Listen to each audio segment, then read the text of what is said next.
যুবকদেরকে যদি প্রশ্ন করি, যুবক তোমাকে তো আল্লাহ যৌবন দিল, অমূল্য রত্ন দিল যার কোনো মূল্য হয় না, সমগ্র সৃষ্টি দিয়া সমগ্র দুনিয়া জগতের সম্পদ দিয়া এক যুবকের যৌবনের দাম দেওয়া যাবে না। যুবকের যৌবনের দাম এর চেয়েও বেশি। বিশ্বাস হয় না? না মনে হয়।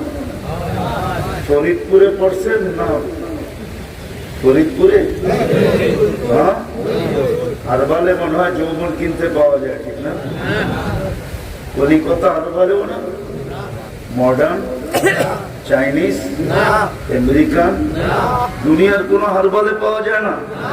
তাহলে বলেন না কেন যে সমগ্র জগতের সম্পদের চেয়েও যুবকের যৌবন দামি? যৌবন কে দিল? যুবক সারাদিনে কয়বার আল্লাহ বলে জিজ্ঞাসা করে?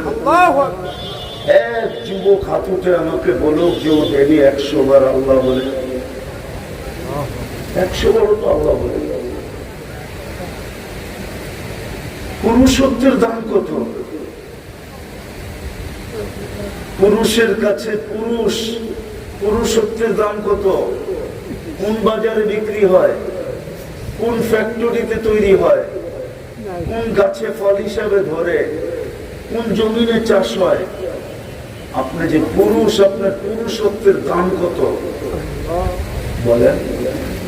একজন পুরুষ বলুক যে আমি ডেলি 100 বার আল্লাহ বলি।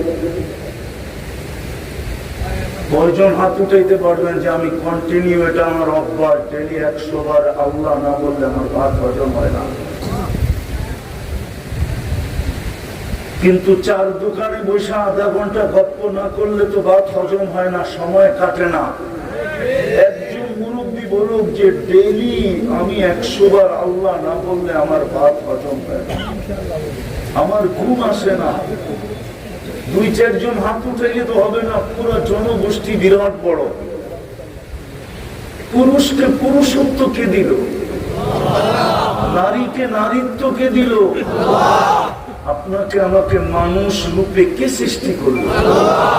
শ্রেষ্ঠত্বের মুকুট মাথায় কে বসাইল? ওয়ালাকাদ কাররামনা বনি আদম।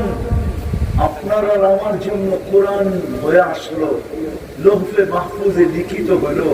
আল্লাহ তার কুদরত থেকে ভিতর থেকে বাহির করলেন, আল্লাহ তার কুদরতি জবানে উচ্চারিত করলেন, ওয়ালাকাদ কাররামনা বনি আদম। মানুষ হিসাবে আপনাকে অস্তিত্ব দিল। আপনি আল্লাহকে কতটুকু দিলেন এটা বলেন।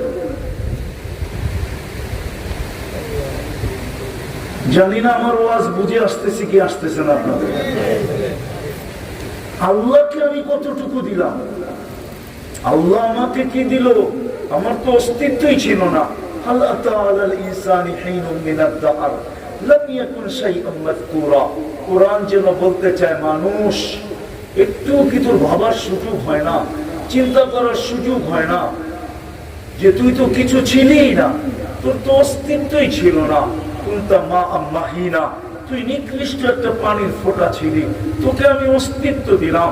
যা খুশি তা অস্তিত্ব দিতে পারতাম, কিন্তু সৃষ্টির সেরা হিসেবে তোকে অস্তিত্ব দিলাম, তুই আমাকে কি দিবি? শুধু ফাবিআইয়ি আলাই রাব্বিকুমা তুকাযযিবানের তরজমা করেন, ঠিক না? কি তরজমা? আল্লাহর কোন কোন নিয়ামতকে অস্বীকার করবে, এটাই তো তরজমা, ঠিক না? আমার কাছেও একটা তরজমা আছে, শুধু কোন কোন নিয়ামতকে অস্বীকার করবে এটা তরজমা ঠিক আছে, কিন্তু ওরা আমাদের পায়ে হাত রাখি, আমার কাছেও একটা তরজমা আছে। আল্লাহ যেন এক একটা নিয়ামতের কথা বলে এটাই বুঝাইতে চাইতেছে যে তুমি আমার জন্য কি করলা বল। আমি তোমার জন্য এটা করলাম, তুমি আমার জন্য কি করলা? আমার জন্য কি করলা বলো? তুমি তো এক ফোঁটা পানির ফোঁটা ছিলে, দুর্গন্ধ বিদঘুটেময় নিকৃষ্ট একটা পানির ফোঁটা ছিলে। ও যুবক, তুমি আজ পর্যন্ত 1 সেকেন্ডের জন্য ভাবো নাই যে আমি ছিলাম কি? আমাকে এই অবস্থায় আনলো কে? আমাকে এই পর্যন্ত পৌঁছাইল কে? নারীকে নারীত্ব কে দিল? মাকে মাতৃত্ব কে দিল, তার পায়ের নিচে জান্নাত কে রাখলো? আমার পায়ের নিচে তো জান্নাত। বাবা তো জান্নাতের গেট কিনা দিছে, এক ফোঁটা পানির থেকে অস্তিত্ব দিয়ে শ্রেষ্ঠত্বের মুকুট মাথায় পড়ায় দিলেন। এই জন্যই আমার কথার বারবার কিন্তু আমি পিছিয়ে যাব। শুরুই আমি এটা দিয়ে করছি যে আমাদের চিন্তা করা উচিত, আল্লাহ কি দিল, আমি কি দিলাম। আমি আশা ছিলাম না আজকে, আমি গত রাত্রে কোরিয়ার থেকে আসছি, 11:30টায় করছি, 7.5 ঘন্টা আমার ট্রানজিট ছিল এক জায়গায়। আমি তেজপাতা হয়ে গেছি, কিন্তু ওয়াদা ছিল এই জন্য চলে আসছি। কথা লম্বা হবে না, অল্প হবে, কিন্তু ধ্যান দিয়ে শুনলে আশা করতে পারি দিলে লাগতে পারে, জীবন আজকে চেঞ্জ হতে পারে। যত বেশি ধ্যান দিয়ে শুনবেন তত কাজে দেবে, নাইলে জীবনটা গতি আপনার হাতে না, জীবন আপনার গতি আপনার হাতে না, জীবন আমার গতি আমার হাতে না, সে তার গতিতে চলে। গতি রোধ করার কোনো ক্ষমতা কারো নাই, পাওয়ার ব্যাংকে করেও রাখা যায়। বিদায় কথা আবার পিছনে যেতেছি, আল্লাহ আমাকে কি দিল, আমি আল্লাহকে কি দিলাম। আল্লাহ তো এটাই ইঙ্গিত দিতেছেন কোরআনে, আম্মা বিনিয়ামতি রাব্বিকা ফাহাদ্দিস, তুই আমার নিয়ামতের আলোচনা কর। তাকুন আবদান শাকুরা, হইতে পারে কোন এক মুহূর্তে তোর মুখের থেকে শুকরিয়া শব্দ বাহির হয়ে যাবে, তুই শুকরিয়া আদায় করবি, আমি লুইপা নিয়ে নিব, আর তোকে আমি আমার নেক বন্দা, আমার গ্রহণযোগ্য বন্দা, আমার প্রিয় বন্দা হিসাবে আমি তোকে রূপান্তরিত করব। যুবক হয় তাতে কি আসে যায়, যুবকও যদি চিন্তা করলো আর কোন মুহূর্তে যদি শুকরিয়ার বাণী মুখের থেকে বাহির হইল, আলহামদুলিল্লাহ বইলা ফেললো, হতে পারে আল্লাহর কাছে গ্রহণযোগ্য পাওয়া গেল, গ্রহণযোগ্যতা পাওয়া গেল। আর পাইতে দেরি, যুবক ওই যুবক হইতে দেরি হবে না, জমিন দিয়ে হাঁটবে আর আল্লাহ বলবে লাউলা শাবাবা খুশা, লাউলা শাবাবা খুশা, ও যুবক তুই যদি জমিনে না থাকতি, লাজালতু সামা হাদিদা, আমি আকাশকে লোহার বানায়া দিতাম, ওয়াল আরদা সাফসাফা, জমিনকে তামার বানায়া দিতাম, ওমা আনজালতু মিনাস সামাই কাতরা, দুনিয়াওয়ালার আকাশ থেকে একটা বৃষ্টির ফোঁটা দেখতো না, ওমা আমবাতু মিনাল আরদি হাব্বা, শস্যের একটা দানা না, বাল আনজালতু আলাইহিল আযাবা সাব্বা, আমি আযাব দিয়ে ধ্বংস করে দিতাম। 24 ঘন্টা আমারটা খায়, কাটটা খান, কাটটা খান। আরে মেশিন আপনার খাদ্য পচায় দিতে পারে, আমি মানি, কিন্তু পেটের ভিতরে যাওয়ার পরে যা বাহির হয় আর যা শরীরের ভিতরে থাকে, ওটা কোনো মেশিন দুনিয়াতে আবিষ্কার হয় না, ওটা করে দিতে পারবে। ফরিদপুরের মানুষ একটু শিক্ষা দীক্ষা তো আছে না নাই, অক্ষর জ্ঞান তো আছে, ঠিক না? নেট তো সবাই চালান, ঠিক না? এই গ্রামেও ওয়াইফাই আছে, এই গ্রামে না নাই?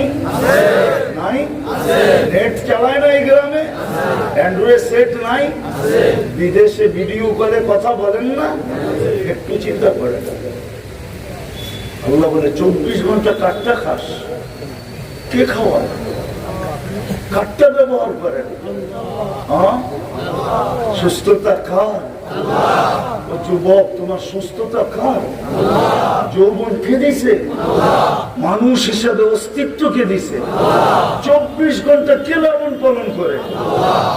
জোরে বলেন। আজকে আপনাদেরকে আমি আল্লাহ বলার অভ্যাস করাইতে চাইতেছি। আল্লাহ বলেন, আল্লাহ।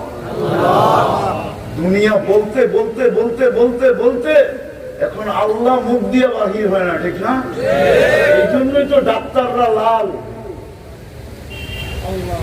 মনে হয় বুঝাইতে পারি না। হাসপাতাল গুলা চাঙ্গা, ডাক্তাররা লাল। আল্লাহ বলেন বেশি বেশি ডাক্তারের কাছে যেতে হবে না। আল্লাহ শব্দ শুধু আল্লাহ শব্দ না, এটা ওষুধ। এটা কি আমার বিশ্বাস হয় না? শোনায়া দিন, আমার কাছে অডিও আছে। আমেরিকান ডাক্তার বলছে মুসলমানের হার্ট অ্যাটাক হয় হার্ট স্ট্রোক হয় কি করে আমার বুঝে আসে না। কেন আল্লাহ শব্দ লিখতেই তো হার্টের মতো লিখতে হয়। আলিফ আর হাটা একটু ব্যাখ্যা করে লিখলে কিরকম হয়? হ্যাঁ, আল্লাহ শব্দটাই তো হার্ট। মুসলমান যত বেশি আল্লাহ বলবে